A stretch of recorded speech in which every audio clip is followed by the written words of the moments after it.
Cette croix me sera toujours chère.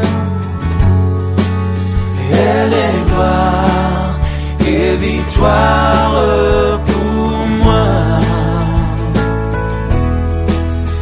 Et par elle, en la maison du Père, la couronne est offerte à ma foi. Et par elle, en la maison du Père, la couronne est offerte à ma foi.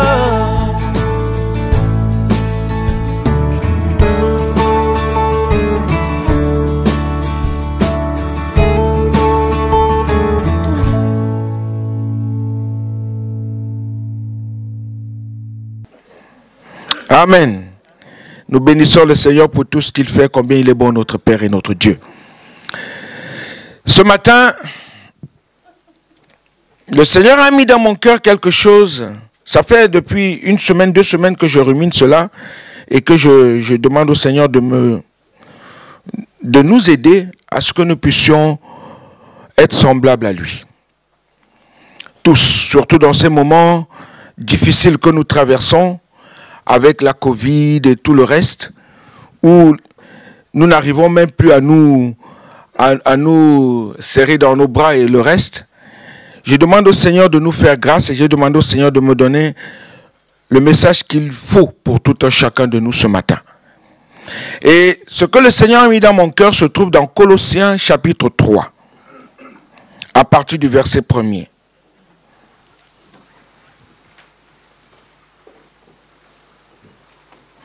On va lire les 14 premiers versets du chapitre 3, s'il vous plaît. Colossiens chapitre 3, à partir du verset 1er.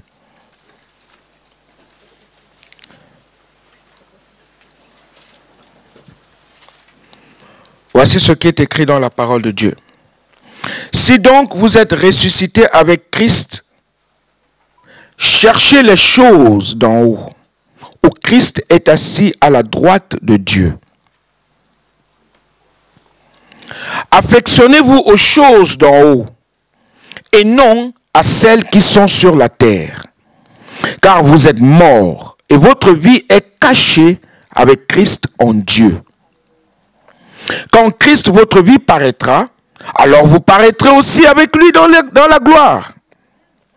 Faites donc mourir les membres qui sont sur la terre. L'impudicité, l'impureté, les passions, les mauvais désirs et la cupidité qui est une idolâtrie. C'est à cause de ces choses que la colère de Dieu vient sur les fils de la rébellion, parmi lesquels vous marchiez autrefois lorsque vous viviez dans ces péchés. Mais maintenant, renoncez à toutes ces choses, à la colère, à l'animosité, à la méchanceté, à la calomnie, aux paroles déshonnêtes qui pourraient sortir de votre bouche. Ne mentez pas les uns aux autres, vous étant dépouillés du vieil homme et de ses œuvres, et ayant revêtu l'homme nouveau, qui se renouvelle dans la connaissance, selon l'image de celui qui l'a créé.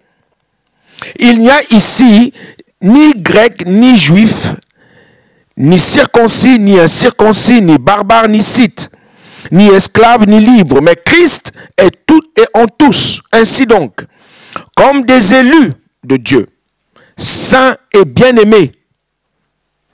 Retenez bien le verset 12. Comme des élus de Dieu, saints et bien-aimés, revêtez-vous d'entrailles, de miséricorde, de bonté, d'humilité, de douceur, de patience. Supportez-vous les uns les autres. Supportez-vous les uns les autres. Et si l'un a sujet de se plaindre de l'autre, pardonnez-vous réciproquement. De même que Christ vous a pardonné, pardonnez-vous aussi. Mais par-dessus toutes ces choses, revêtez-vous de l'amour, dans certaines versions, de la charité, qui est le lien de la perfection. Amen. Prions le Seigneur avant d'aller plus loin. Nous te bénissons encore ce matin, Père Céleste. C'est toi qui nous fais cette grâce de nous retrouver dans ta sainte présence. Parce que c'est toi qui es notre Père et nous venons t'adorer, te louer, te célébrer. Daigne préparer nos cœurs à recevoir ta parole, à la saisir, et la garder, la chérir, afin de ne point pécher contre toi. Aide-nous, Seigneur, à être de véritables, des élus de Dieu, saints et bien-aimés et revêtus d'entrailles de miséricorde. Seigneur, pour que le monde sache que nous sommes à toi et que nous t'appartenons et que ton amour nous remplisse constamment. Bénis ta parole, qu'elle nous fasse du bien, qu'elle nous reprenne s'il le faut, qu'elle nous redresse s'il le faut, qu'elle nous poupoune s'il le faut. Mais nous voulons être des véritables serviteurs de Dieu, enfants de Dieu, qui font ta volonté. Bénis-nous encore aujourd'hui, que ton Esprit Saint, Seigneur, nous remplisse et nous enseigne. Au nom de Jésus-Christ. Amen. Ce qui empêche bien des chrétiens aujourd'hui, dans leur vie spirituelle, ce qui les rend fragiles, c'est que leurs yeux sont fixés sur les choses de la terre. Beaucoup, je dis bien beaucoup de chrétiens ont les yeux par terre. La Bible et la parole de Dieu nous dit que nous sommes assis avec Christ dans les lieux célestes. Et si donc nous sommes réellement ressuscités avec lui, nous devons chercher les choses d'en haut, où Christ est assis à la droite de Dieu. Parce que nous sommes assis avec lui dans les lieux célestes. Ce qui signifie que toute notre vie doit constamment avoir les yeux levés. Levés. Parce que tout ce qui est sur cette terre, nous les laisserons. Tout. Tout. Sans exception. Nous partirons et nous laisserons tout. Et Dieu nous invite à rechercher les choses d'en haut. Et c'est ainsi qu'il porte parfois certains chrétiens, peut-être pas tous, peut-être pas nous ici, mais certains chrétiens portent parfois un regard d'envie sur les gens du monde et sur leurs possessions. Ah, il a une belle maison, il me la faut aussi. Ah, il a une belle chaussure, ah, il me la faut aussi. Ah, il a une belle voiture, pourquoi moi je ne l'ai pas? Ah, il a ceci, des beaux vêtements, pourquoi moi j'en ai pas? Ah, il a ceci, il a cela. Et peut-être même que celui qui a ces beaux vêtements-là, ou celui qui a cette belle voiture-là, est en train de se dire, ah, ce frère-là, qu'est-ce qu'il est humble. J'aimerais être humble comme lui.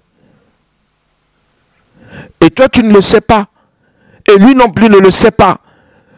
Et nous envions beaucoup plus les choses terrestres que les choses célestes. Nous avons plus nos regards tournés vers la terre que vers le ciel. La parole de Dieu nous dit que de rechercher d'abord les choses d'en haut. Et alors là, tout le reste viendra. Parce que nous recherchons d'abord ce qui est de Dieu. Parce que nous recherchons d'abord ce qui est de notre royaume. Et que nous désirons vivre comme notre Père Céleste désire que nous puissions vivre. Si nous lisons dans Romains chapitre 6, Romains 6, à partir du verset 1er, il est dit ceci. Que dirons-nous? Que dirons-nous donc? Demeurerions-nous dans le péché afin que la grâce abonde? Loin de là. Nous qui sommes morts au péché, comment vivrions-nous encore dans le péché? Pourquoi demeurerais-je encore dans le péché alors que je suis mort? Parce que ma vie est en Christ Jésus. Ma vie demeure en lui. Ma vie est en lui. Et tout ce que je dois désirer doit venir de lui. Parce que tout ce que je veux est en lui. Tout le reste est éphémère. Ignorez-vous que nous tous qui avons été baptisés en Jésus-Christ, c'est en sa mort que nous avons été baptisés? Nous avons donc été ensevelis avec lui par le baptême en sa mort, afin que comme Christ est ressuscité des morts par la gloire du Père, de même nous aussi, nous marchions en nouveauté de vie. Amen. Nous marchions en nouveauté de vie. Nous devons marcher en nouveauté de vie, les yeux au ciel, assis avec Christ dans les lieux célestes. Nos regards tournés vers celui qui nous donne la vie, vers celui qui nous donne la joie, vers celui qui nous donne la paix. Mais si nos yeux sont attirés par cette lumière, j'appelle ça lumière lugubre de ce monde, mais nous faillirons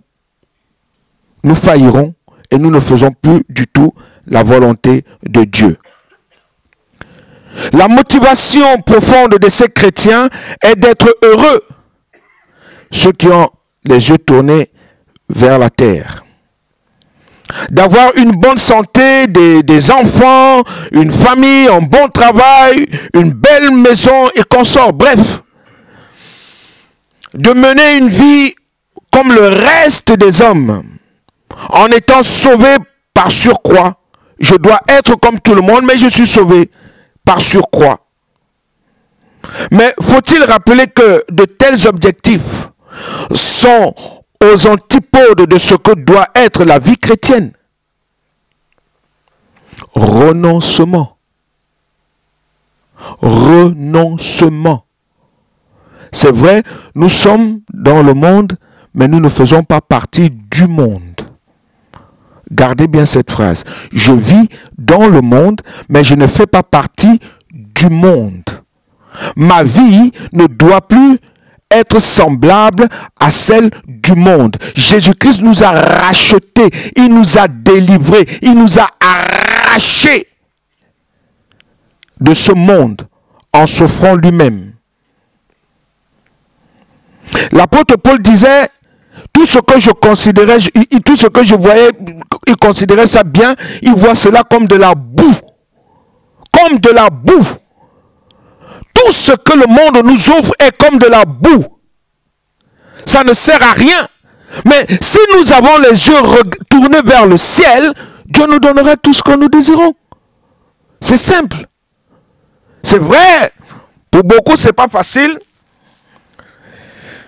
Mais une chose est certaine, pour qu'elle devienne facile, il faut que Dieu soit notre tout. Tout. On doit tout lui donner. Oui. Recherchez toujours les choses d'en haut. La parole de Dieu nous demande en effet de nous affectionner aux choses d'en haut. Car notre cité en nous, c'est la Jérusalem céleste, comme nous dit Philippiens chapitre 3 verset 20. Notre cité à nous, c'est la Jérusalem céleste. Ce n'est plus la Jérusalem terrestre. Si nous considérons et si nous regardons bien la Jérusalem terrestre, regardez un peu tout le mal qui est là-bas. L'impudicité, les adultères, l'homosexualité et tout ce qui va avec. Les jalousies, les querelles, les disputes, les haines, tout ça est là-bas. Ce n'est plus ça que nous recherchons. Mais nous recherchons ce qui est céleste, assis avec Christ dans les lieux célestes. Jacques chapitre 4, verset 4, nous dit ceci. Adultères que vous êtes, ne savez-vous pas que l'amour du monde est inimitié contre Dieu? L'amour du monde, aimer le monde plus que Dieu, est un péché. Aimer les choses du monde plus que Dieu est un péché. Ce n'est pas bon. Celui donc qui veut être ami du monde sera ennemi de Dieu. La Bible dit vrai, ce n'est pas moi qui le dis. C'est la parole de Dieu qui le dit. Celui qui veut être ami du monde se rend ennemi de Dieu. Croyez-vous que l'Écriture parle en vain? C'est avec jalousie, frères et sœurs, c'est avec jalousie que Dieu chérit l'esprit qu'il fait habiter en nous. C'est avec jalousie. Dieu nous a donné ce qui est de lui, afin que ce qu'il est vive en nous. Et combien il est important de chérir cela, de garder cela, de vivre cela, de marcher tout le temps avec. Galates chapitre 5 nous enseigne cela. Ceux qui sont en Christ ont crucifié la chair avec ses passions et ses désirs. Il y a des passions qui nous dépassent. Mais quand nous avons des problèmes, vers qui courons-nous? Quand nous avons des soucis, vers qui allons-nous? Quand nous sommes malades, qu'est-ce que nous faisons en premier? Ah, je vais prendre un Doliprane. Ah, je vais faire ceci. On oublie celui qui est capable de nous guérir. On oublie celui qui est capable de nous délivrer.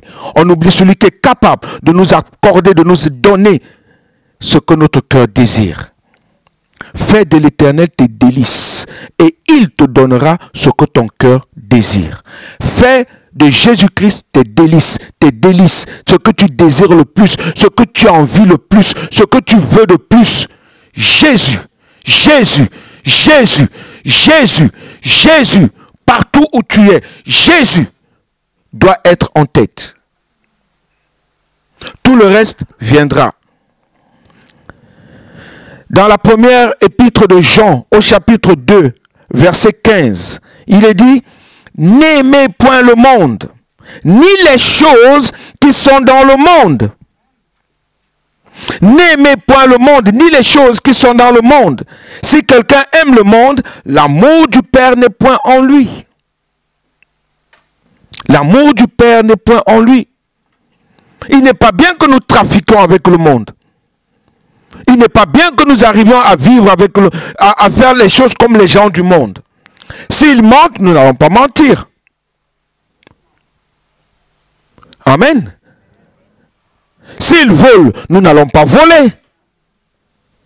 Amen. Imaginons un patron qui vient te dire: écoute, aujourd'hui, en faisant les comptes, j'ai enlevé peut-être, allez, 10 euros. Je vais en bas. Bon, tu es au courant, hein, tu sais, parce que c'est toi qui fais les comptes. Bon, allez, tu fermes les yeux, tu dis rien. Si quand on aura on va s'asseoir pour parler de toutes ces choses, tu fermes ta bouche, tu dis rien. C'est souvent comme ça. Et maintenant, vous êtes assis avec les grands patrons, tous les chefs de l'entreprise, et ton chef supérieur qui a enlevé 10 euros commence à te regarder dans les yeux et il te dit: je veux voir ce qu'il va dire. Et parce que toutes les accusations tomberont sur toi, parce que c'est toi qui es le comptable. Où sont les 10 euros? Maintenant, il va falloir que tu mentes pour que ton patron, ton supérieur ne soit pas inculpé. Qu'est-ce que tu fais? Qu'est-ce que tu fais? Parce que toutes les accusations vont tomber sur toi. Tout. Et si tu mens, tu prends. Et ton patron est couvert. Et toi, là, il va t'aimer. Mais les autres, les grands chefs, ils vont t'accuser, toi. Tu as couvert l'autre, mais c'est toi qui prends, c'est toi qui manges. Puisque tu ne veux pas mentir, tu dis non. Moi, je sais que mon chef a enlevé 10 euros pour faire des choses. Donc, moi, je ne sais pas. Il m'a juste dit qu'il a pris 10 euros. Donc, moi, je ne peux que vous dire, point final, qu'il a pris 10 euros. Qui te regarde avec des gros yeux ou pas avec des gros yeux, toi, tu t'es libéré et tu as dit la vérité. Qui vient te parler mal après ou pas mal après, la chose qui est là, c'est que toi, tu ne dois pas être comme lui. Parce qu'il vit dans le mensonge. Il vit dans le péché. C'est les choses qui nous arrivent chaque jour. Nous devons faire très attention, ne pas ressembler au monde. L'amour du Père n'est point en lui, car tout ce qui est dans le monde, la convoitise de la chair, la convoitise des yeux et l'orgueil de la vie, ne vient pas du Père, mais vient du monde. Et le monde passe, et sa convoitise aussi. Mais celui qui fait la volonté de Dieu demeure éternellement. Autre chose. Le monde te dit, celui qui te fait de mal, il faut le haïr. Celui qui t'injurie, il faut le haïr. Celui qui te piétine, il faut le haïr. Si quelqu'un te frappe, allez, il faut le bousculer aussi. Il faut montrer que toi aussi tu es fort. Tu es un géant aussi, comme lui.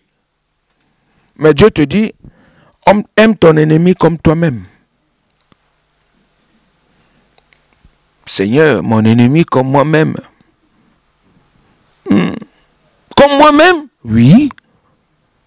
Je veux que tu aimes ton ennemi comme toi-même. Comme tu t'aimes. Ah là, Seigneur, tu vas loin. Ah, moi, je ne peux pas aimer mon ennemi. Il m'injurie chaque jour, il me frappe chaque jour, il me fait ceci chaque jour. Aime-le. Fais-lui du bien. Il a faim, donne-lui à manger. Il a froid, revêt-le de vêtements. Il a soif, donne-lui à boire. Lui, elle, je l'attends au tournant. C'est souvent comme ça qu'on parle. Toi là, tu vas voir, je t'attends au tournant. Dieu te dit, ce n'est pas ce que je veux de toi. Parce que tu es mort. Tu es morte. Ce n'est plus toi qui vis.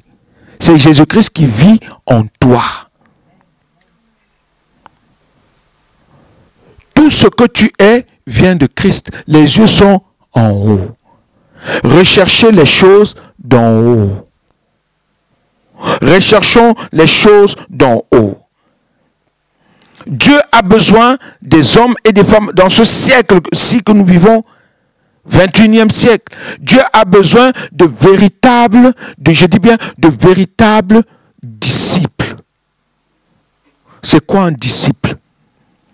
Un disciple, c'est quelqu'un qui suit ce que son maître lui donne comme enseignement. Un disciple fait exactement comme son maître. Comme son maître. Et Dieu veut des disciples. Et non seulement des disciples, des enfants. Ses enfants, parce qu'il a fait de nous ses enfants. Et un enfant obéit. Nous sommes au 21e siècle où les enfants font ce qu'ils veulent. Ils parlent comme ils veulent. Ils agissent comme ils veulent. Ils sortent comme ils veulent. Quand tu lui demandes de faire quelque chose, ah, j'ai pas le temps. Quand tu lui dis, fais ça, ah, je suis fatigué. Quand tu lui dis, tiens, donne-moi le bol, oh, papa, tu peux te lever toi-même prendre ton bol, non?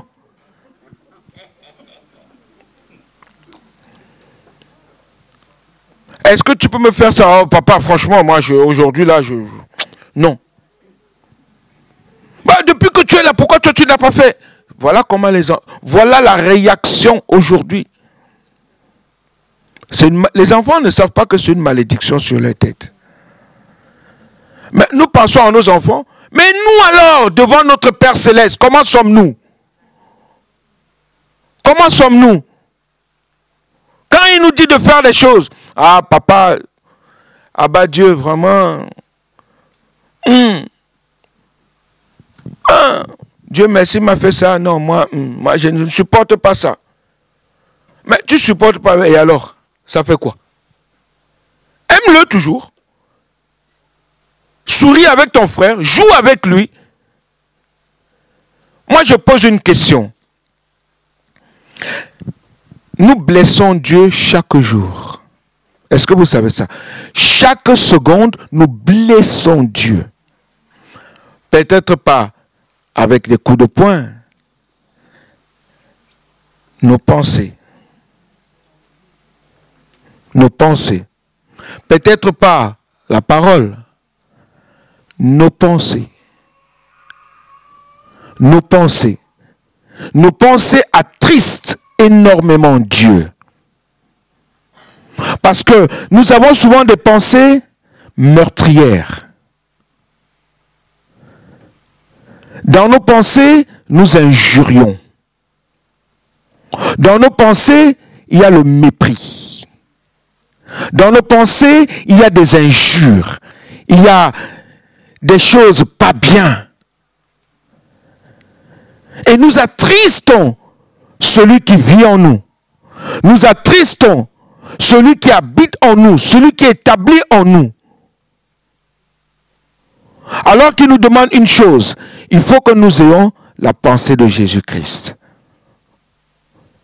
La pensée de Christ en nous à chaque instant de chaque jour. Frères et sœurs, nous sommes dans un monde qui veut nous pousser à abandonner Dieu. Nous sommes dans un monde actuel qui veut nous pousser à ne plus faire la volonté de Dieu. Nous sommes dans un monde qui veut nous pousser à marcher comme lui, il nous guide, comme il désire que nous marchions. Alors que Dieu nous invite à marcher et à vivre par son Esprit Saint. Amen. Amen. Alors, début 2022, où en sommes-nous? Je l'ai dit dernièrement que nous faisons beaucoup de... Nous disons beaucoup de choses en début d'année. Nous prenons des résolutions. Mais ces résolutions-là, lorsque nous les prenons, ne durent que 2 semaines ou 3 semaines. Après, oui, terminé.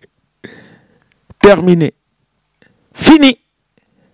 On commence à revivre ou à repenser comme on vivait et pensait avant. Seigneur, je vais jeûner 1 an. Ah ouais, jeûne alors 1 an.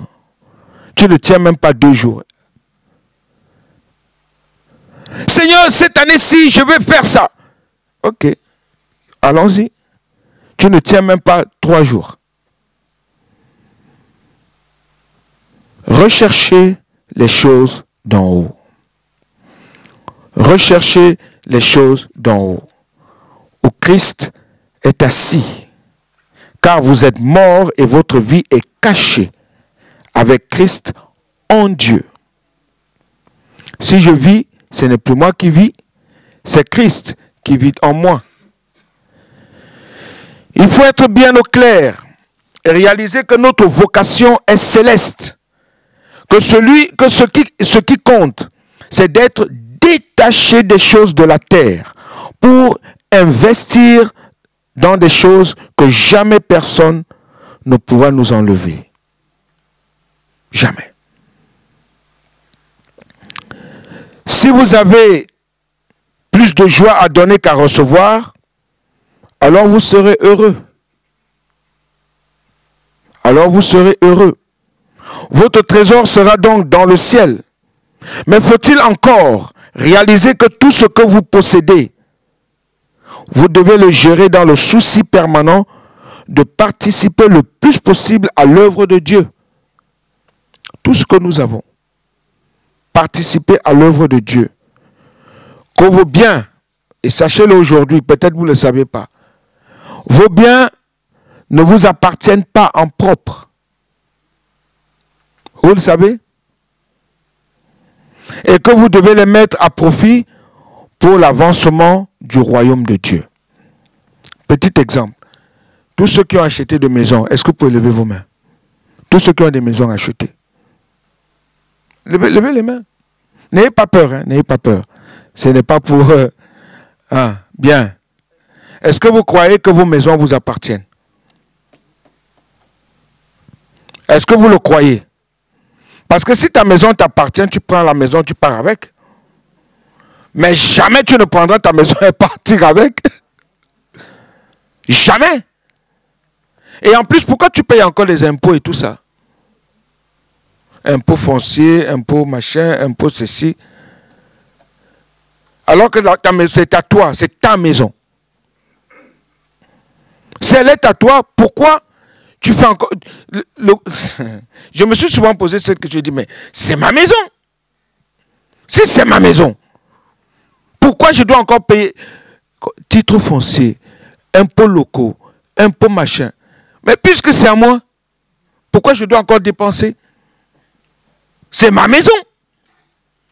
Je l'ai achetée. Elle m'appartient. C'est comme que lorsque j'achète une paire de chaussures, est-ce que je paye encore des impôts dessus?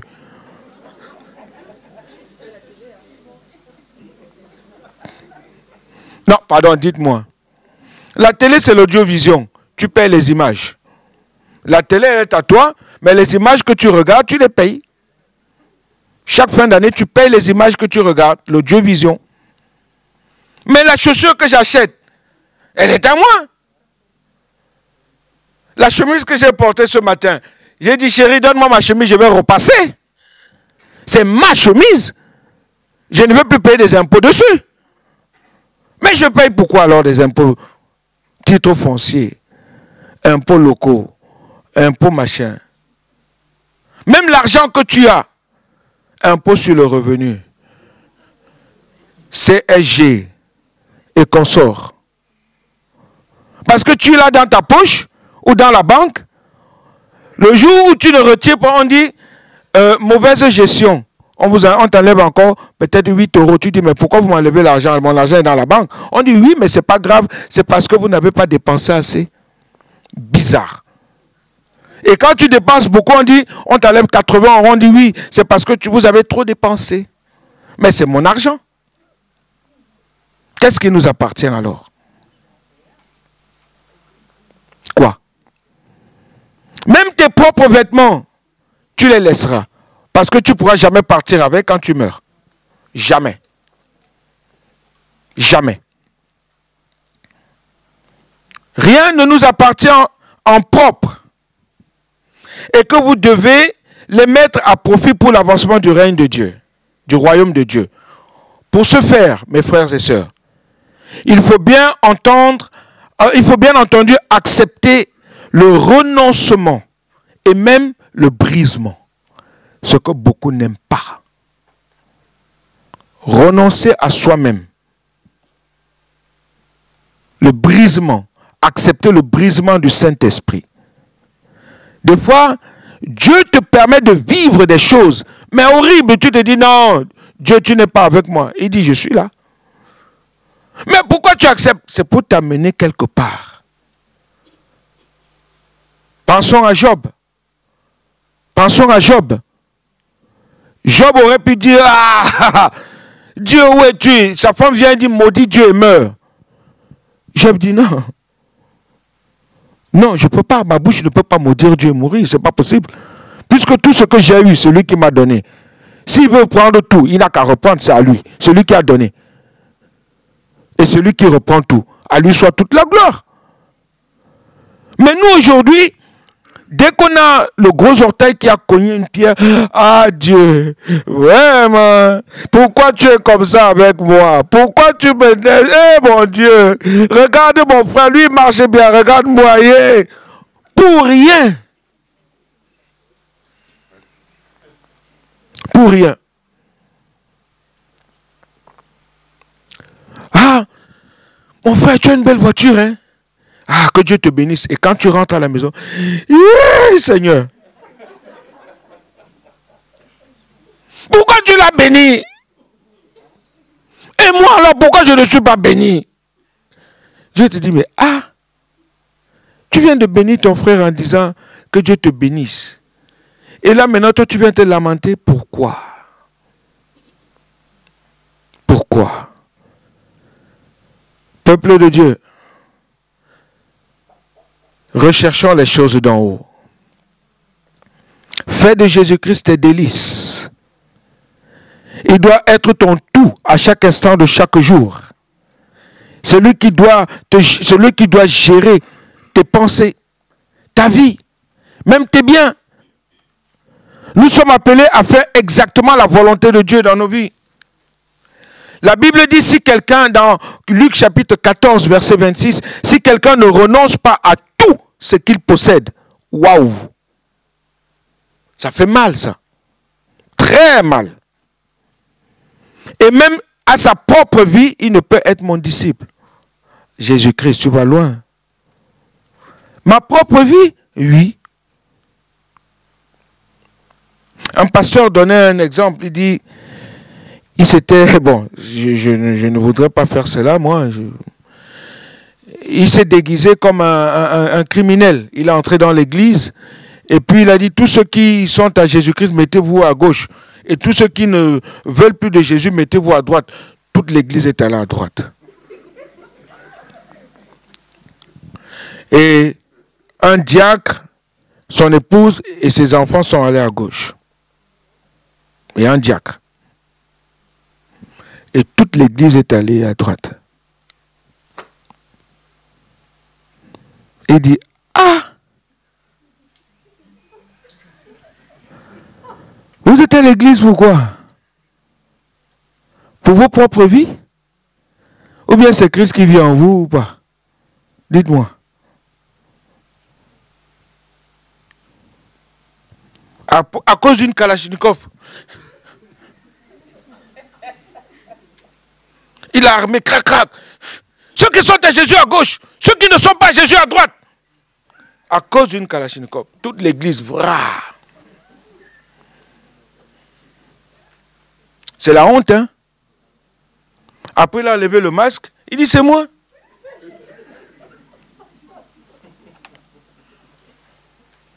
C'est moi. Il regarde son épouse avec des larmes, il dit, je vois que tu aimes vraiment Jésus. Il regarde ses enfants, il dit, ah, que Dieu vous bénisse. Il regarde le diacre, il dit, waouh, je ne savais pas. Et il se tourne vers l'église. Ah, il y a du boulot. On a du boulot. Quel amour portons-nous pour notre Seigneur et notre Dieu?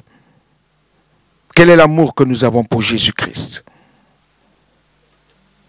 Quand je pense aux premiers chrétiens, quand j'étais au Lyon, à Rome, quand je pense à ces chrétiens-là, qui n'avaient pas peur de la mort, parce que ce n'est plus eux qui vivaient, c'est Christ qui vivait en eux.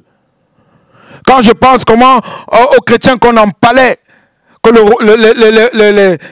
les Césars, les rois romains empalaient pour faire des torches sur leur jardin.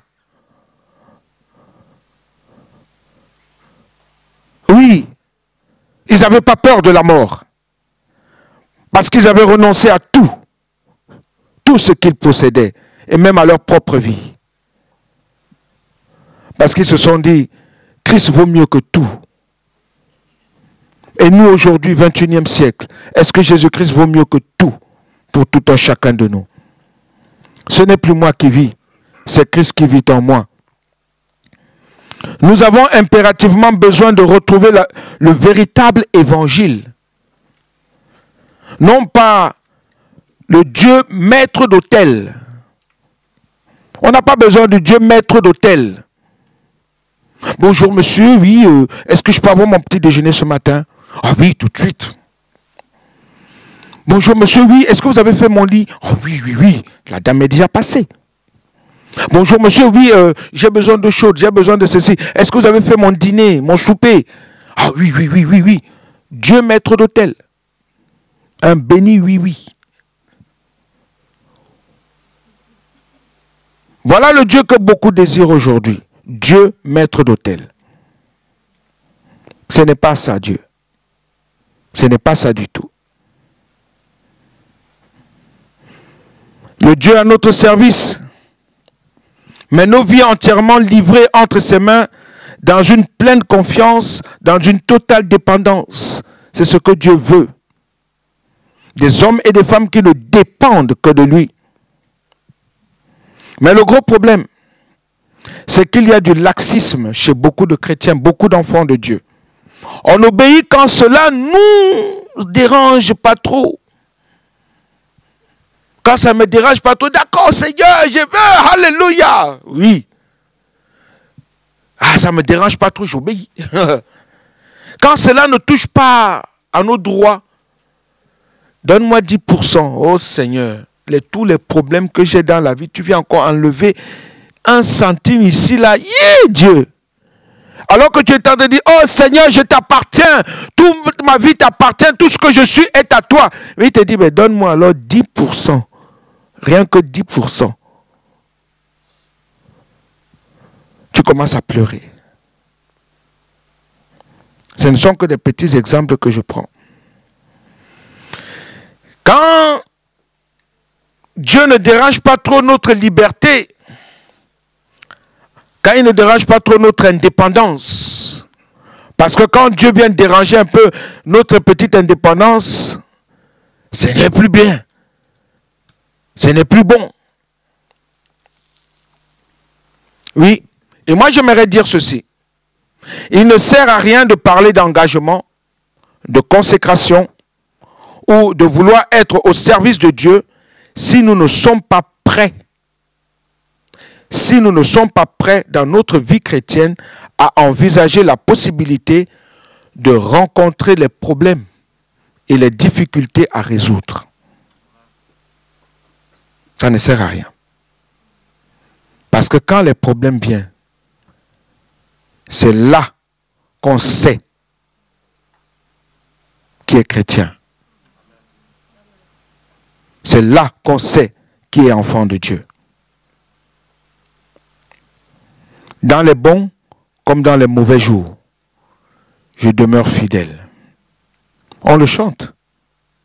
On le chante, mais il faut le vivre. Dans les bons comme dans les mauvais jours. Dans les moments de disette comme dans les moments d'abondance. L'apôtre Paul pouvait dire, c'est par beaucoup de tribulations qu'il nous faut entrer dans le royaume de Dieu, dit Jésus lui-même. Non, les Actes des Apôtres, pardon, chapitre 14, verset 22, le dit. Et l'apôtre Paul va plus loin. Il dit, il sait se tenir bien dans les moments difficiles comme dans les moments de joie. Et il marche avec son Dieu. Il fait la volonté de son Dieu. Si nous espérons tirer le plus grand profit de la vie présente, au même titre que les païens, c'est que nous n'avons rien compris. Rien compris. Rien compris.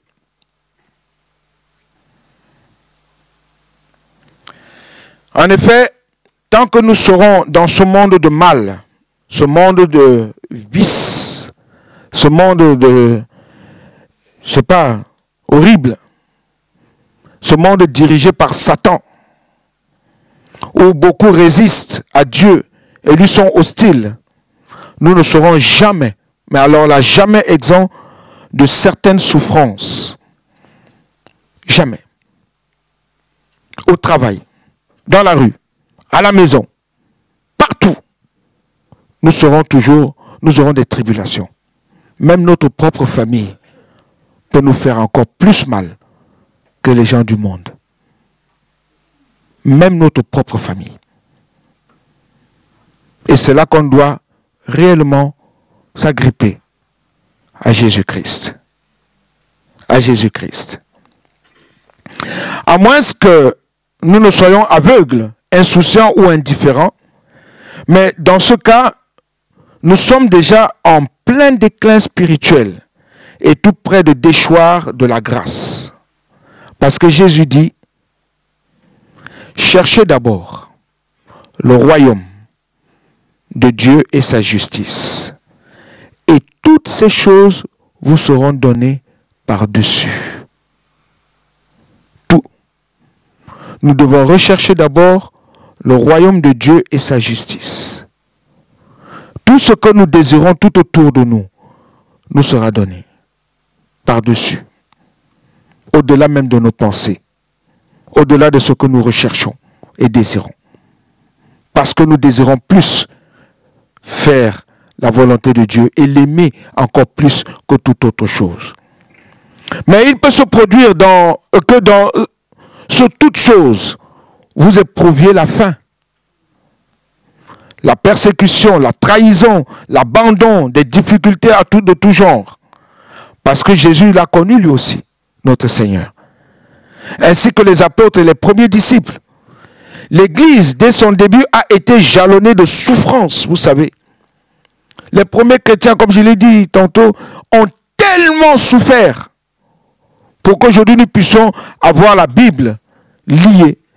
Ils ont souffert pour qu'un jour nous puissions, nous aussi, proclamer la bonne nouvelle du royaume de Dieu. Ils ont tellement souffert. Ils ont été haïs. Aujourd'hui encore, les chrétiens, les véritables chrétiens sont haïs, détestés, rejetés, injuriés. Je le dis toujours ici, je ne le cache pas. Dans mon travail, quand mes collègues entrent dans mon bureau, ils me disent « Salam alaikum ». Je dis « Non, non, que Jésus-Christ vous bénisse ». Je n'ai pas peur. Je n'ai pas honte de le leur dire. Et ils viennent avec leur salam alek. Moi, je viens au nom tout-puissant de Jésus-Christ. Je n'ai pas honte. Allahu Akbar. J'ai dit que Jésus-Christ vous bénisse, vous. Je n'ai pas peur. Je n'ai pas honte de Jésus. Aujourd'hui, beaucoup d'enfants de Dieu ont honte de Jésus. On les entend même, je l'ai dit souvent ici, on les entend dire la vie de ma mère, comme les gens du monde. Excusez-moi de dire ça en pleine prédication. Pardonnez-moi. J'entends souvent cela. J'entends souvent ces mots.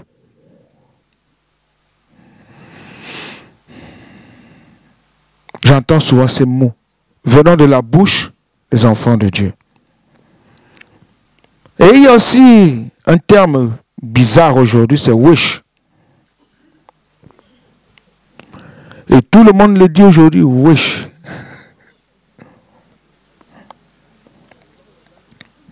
Et vous entendez aussi les enfants de Dieu saluer salam alaikum. Certes, salam alaikum signifie que la paix soit avec vous. Mais ils veulent que tu le dises dans leur langue à eux. Parce que si tu dis en français, non. Et moi j'ai posé la question, quand je dis que la paix soit avec vous au nom de Jésus, en quoi ça vous gêne? Pourquoi voulez-vous vraiment que je le dise comme vous voulez dans votre langue? Pourquoi? Et ils me disent, c'est la langue du ciel.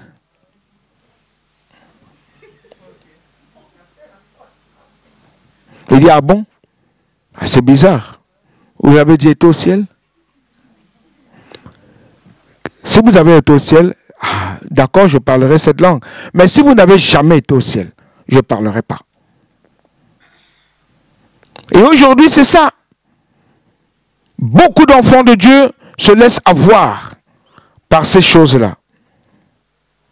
Oui, on peut avoir des trahisons, beaucoup de choses qui vont nous faire du mal. L'Église, dès son début, a connu tellement de souffrances. J'imagine qu'on leur disait, reniez Jésus pour vivre. Ils disaient, non, je ne peux pas. Je ne peux pas renier Jésus pour continuer à vivre dans ce monde de mensonges. Et on les tuait. On les tuait. On les tuait. Parce qu'ils n'acceptaient pas. Ils n'acceptaient pas de se laisser corrompre par les choses de ce monde. Philippiens chapitre 4, verset 12, c'est l'apôtre Paul qui parle. Il dit, je sais vivre dans l'humiliation.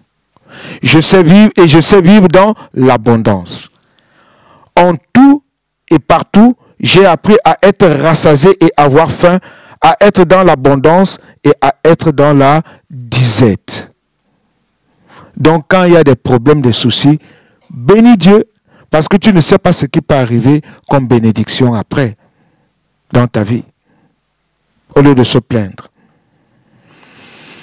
Alors, je vais terminer en disant, Dieu a besoin d'un peuple capable de se discipliner. 2022, Dieu a besoin d'une assemblée qui veut se discipliner.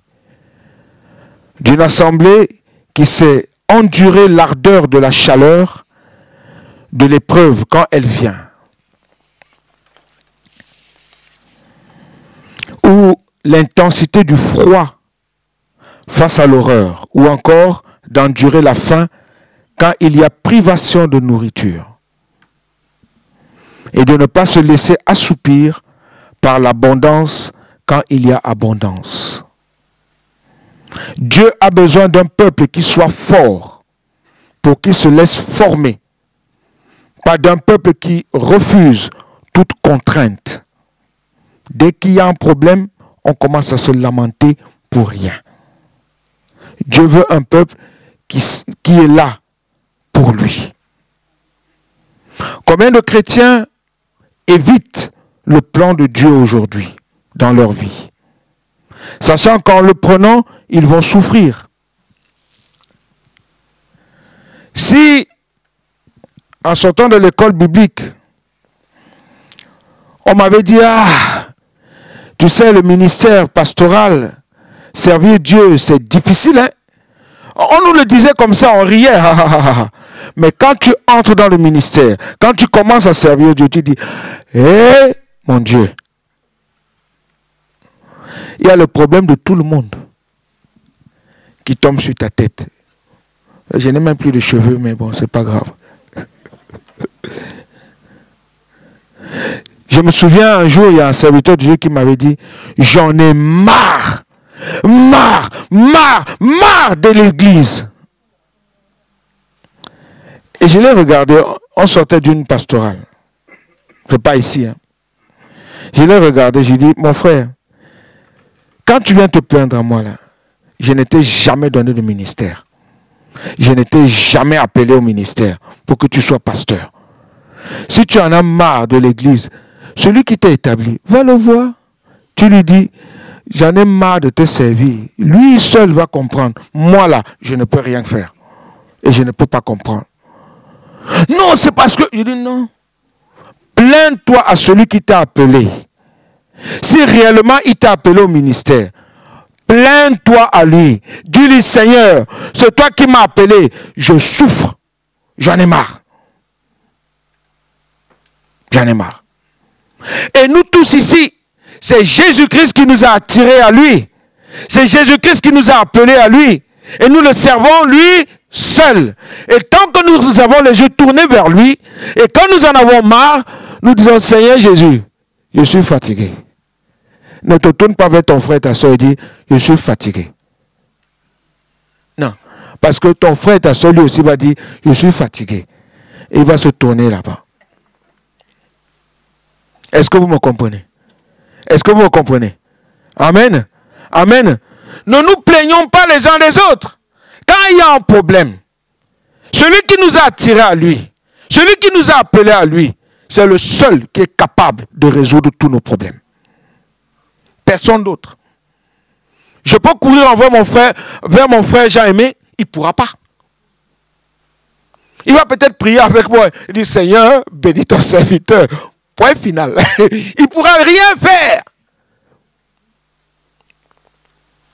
À moins que Dieu mette dans son cœur de dire, bon, bénis ton frère pour ce que le problème qu'il a. Mais quand ça concerne le peuple de Dieu, mon frère, ma soeur, recherchez les choses d'en haut. Parce que nous sommes assis avec Christ dans les lieux célestes. C'est lui la seule, l'unique solution pour tous nos problèmes. Quel que soit le problème et le souci. Je parle aux ados ce matin aussi.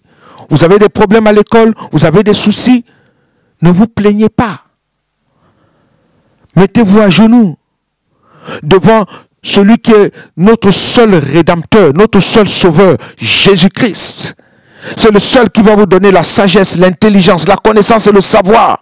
C'est le seul qui va vous libérer sur les problèmes que vous êtes en train de rencontrer au collège ou au lycée ou à l'université.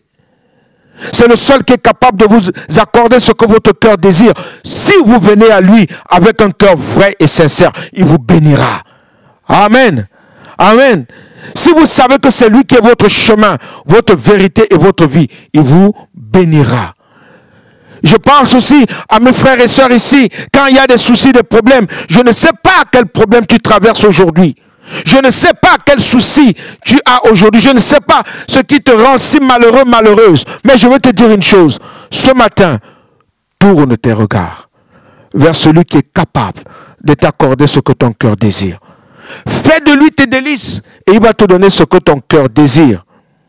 Oui, nous devons toujours nous laisser gérer par notre Père et notre Dieu. Parce que nous acceptons de souffrir avec Jésus-Christ par obéissance à Dieu.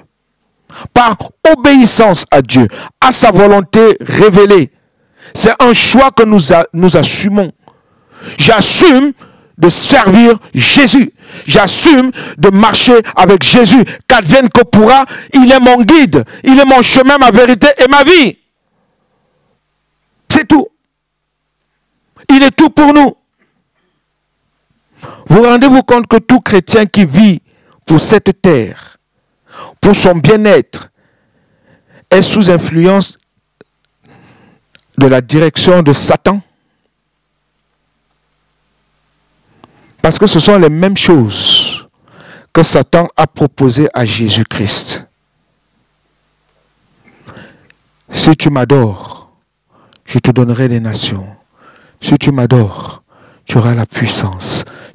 Et tout ce que nous recherchons là dans le monde, nous sommes devant Satan humiliés en essayant de faire sa volonté et non plus la volonté de Dieu.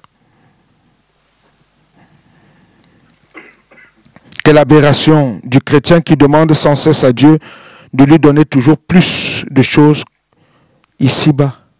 Tous les jours plus. Donne-moi ça, donne Seigneur, je veux ça, oui. Oh Lamborghini, non, il ne me faut pas ça, non. Je veux plutôt un avion, non, pas un avion, non Seigneur. Tout le temps, on veut toujours que Dieu nous... Dieu te dit, Dieu doit regarder et dire, ah, toutes ces choses-là passeront. Tout, toi-même tu passeras. À quoi bon?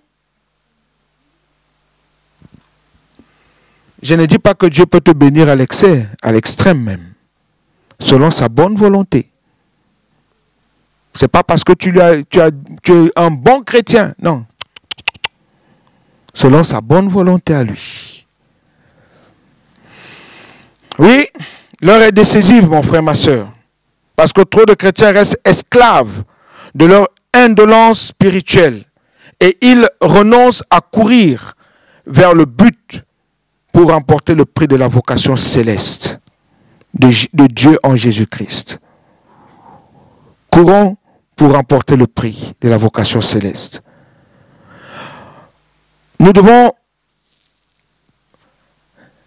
comprendre que quand on nous parle de l'abstinence, Dieu te dit, abstiens-toi, renonce à ça. Beaucoup n'acceptent pas ce langage-là. Ils n'aiment pas ça. Ils ne connaissent pas ce langage. Parce qu'ils ont grandi à l'école de quoi? De la facilité. Ils ont tout. Papa, donne l'argent. Papa, j'ai faim, mange. Papa, la voiture. Prends le métro. Non, non, non, papa, je vais à l'école en voiture. L'école de la facilité.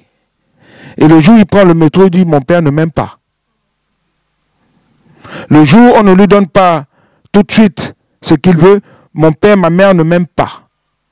Beaucoup sont comme ça. Pourquoi papa ne m'a pas donné du chocolat aujourd'hui? Je voulais le chocolat, mon père ne m'a pas donné du chocolat. Eh bien, il n'est pas bon, il n'est pas gentil.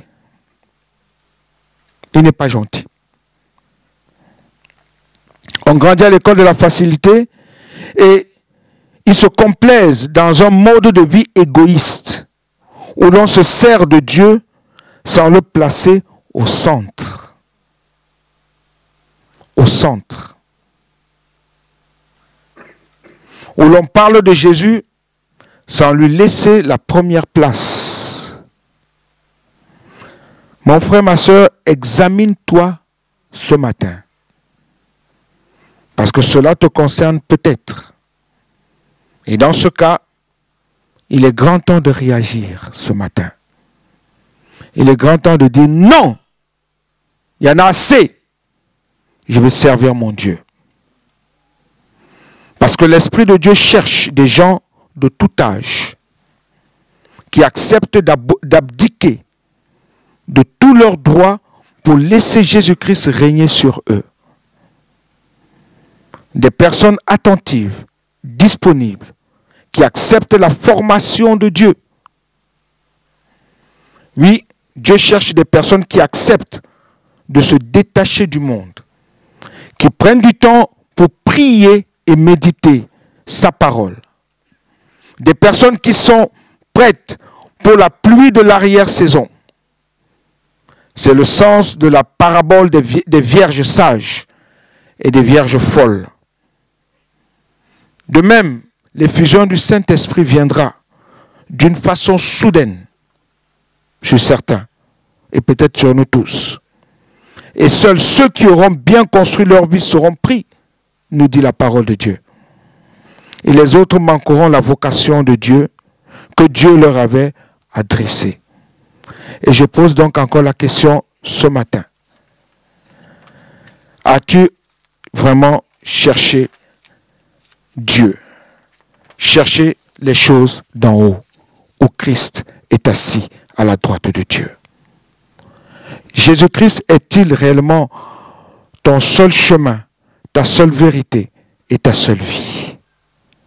Jésus-Christ est-il vraiment ton seul Seigneur et ton seul Sauveur? Ou bien y a-t-il encore d'autres? Ce matin, si tu as besoin de Jésus, tu as besoin d'être un véritable disciple, un véritable enfant de Dieu. Tu as envie de renoncer. Tu as envie de faire la volonté de Dieu. Nous allons prier avec toi. Est-ce qu'on peut fermer nos yeux ce matin? Et je crois que nous avons tous besoin de Dieu. Nous avons tous besoin de faire la volonté de Dieu. De nous oublier un peu nous-mêmes. Mon frère Dieu merci. Est-ce que tu peux venir s'il te plaît?